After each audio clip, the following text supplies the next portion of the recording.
कंधमाल जिला नुआगाँ वन विभाग पक्षर वनांचल स्तरीय वनाग्नि निराकरण निमंते एक सचेतनता शिविर कार्यक्रम अनुष्ठित होइछि। नुआगाँ रेंजर रमाकांत कंवरଙ୍କ प्रत्यक्ष तत्वावधान आयोजित यह शिविर में बालीगुड़ा डीएफओ विश्वराज पंडा, बालीगुड़ा विधायक चक्रमणि कंवर मुख्य अतिथि भाव जोग देइथिले।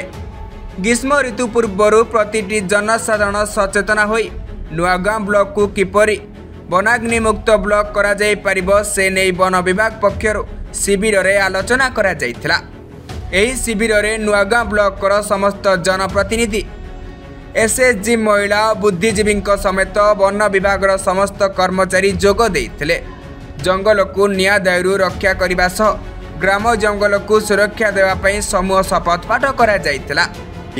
आम कनुआगाँ वनांचल तरफ वनाग्नि निराकरण निमंते सचेतनता सभा आयोजित हो जाता। एठारे मुख्य अतिथि रूपे विधायक तथा ब्लॉक समस्त पीआरए मेंबर्स को डकाई समस्ते उपस्थित थे।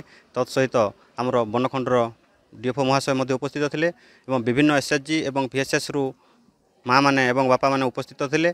आम एठारे ए वर्ष कनुआगाँ वनांचल को वनाग्नि मुक्त करने निमंते सचेतन करूँ और समस्ते ए सहयोग करेंगे बोलिकी अनुरोध करूँ। से सुचिंतित मतामत देले कौन कले वनाग्नि रोका जाई पारिबो सेटा मतामत देले।